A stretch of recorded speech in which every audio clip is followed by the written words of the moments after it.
নমস্কাৰ সকলোকে মোৰ ইউটিউব চেনেললৈ স্বাগতম জনাইছো 15 আগষ্ট সমাগত 2025 চনৰ 15 আগষ্টলৈ বেছি দিন নাই 15 আগষ্টৰ লগত সংগতি ৰাখি এই অমিত কালত হৰ ঘৰ তিৰংগা আজি কাৰ্যসূচী চৰকাৰে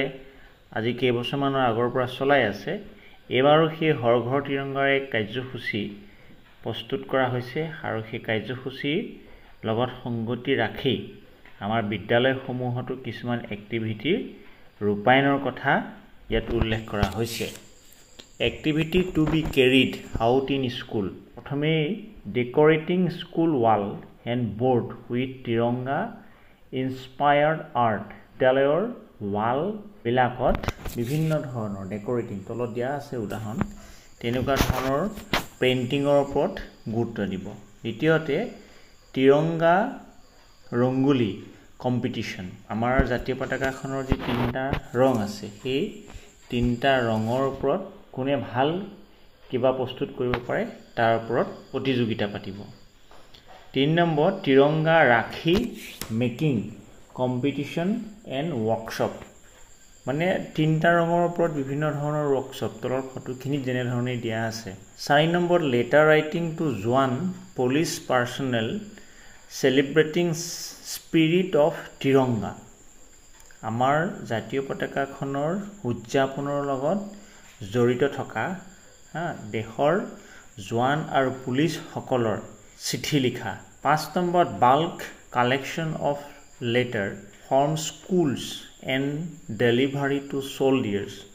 পুলিচ পাৰ্সনেল এইখিনি এক্টিভিটি আমাৰ বিদ্যালয়সমূহত কৰিব লাগিব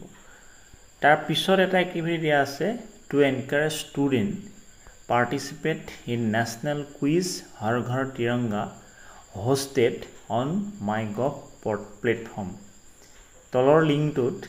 গৈ এটা কুইজ কম্পিটিশ্যন থাকিব 10টা প্ৰশ্ন 300 ছেকেণ্ডৰ ভিতৰত এটা প্ৰশ্নৰ কাৰণে 30 ছেকেণ্ড সময় থাকিব তাতে লগ ইন কৰি পেলাই সেই কম্পিটিশ্যনত অংশগ্ৰহণ কৰিব পাৰিব ছাত্ৰ-ছাত্ৰীসকলে 6 নম্বৰত হেতু দিয়া আছে 8 number Tiranga Yatra rallies with very long